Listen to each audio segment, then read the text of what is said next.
చామంతి కూరగాయలు తీసుకుని ఇంటికి వెళ్ళిపోతుంది. అప్పుడే ఇదిగో అమ్మాయి అని చెప్పి శివ పీలుస్తూ ఉంటాడు.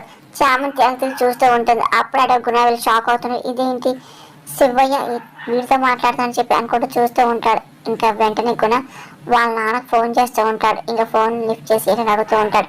అంటే శివయ్య గారు బతికే ఉన్నాడు డాడ్ అని గుణ అన్న మాటలకి గుణ నాన్న షాక్ అవుతూ ఉంటాడు. చామంతికి వాడు ఏదో చెప్పేస్తున్నాడు అని గుణ భయపడుతూ ఉంటాడు. వాడు వెళ్ళి చామంతి కలిశాడా అంటే వాడు మన గురించి చెప్పేస్తున్నాడు అనమాట. ఇదిగో సో ఆలోచన చేయకుండా వాడిని లేపే అని చెప్పి గుణ నాన్న అంటూ ఉంటాడు. సరే అని చెప్పి గుణ ఫోన్ పెట్టేస్తుంటాడు. చామంతితో మాట్లాడుకుంటూ శివయ్య వెళ్తూ ఉంటాడు. అదంతా గుణ చూస్తుంటాడు. ఇంకా చాలా ఆవేశంగా కావాలని చెప్పి చంపడానికి కార్ చాలా ఫాస్ట్గా డ్రైవ్ చేసుకుంటూ వస్తూ ఉంటాడు. శివని కార్తో కుది చంపాలని చెప్పేసి గుణ ప్లాన్ వేసి చాలా ఫాస్ట్గా డ్రైవ్ చేసుకుంటూ వస్తూ ఉంటాడు. ఒక్కసారి శివని గుద్దిపోతుంటాడు. ఇంకా చామంతి కూడా పక్కన ఉండడం వల్ల అడ్రాగానే చామంతికి వెళ్ళి చాలా ఫాస్ట్గా కార్ తగులుతుంది.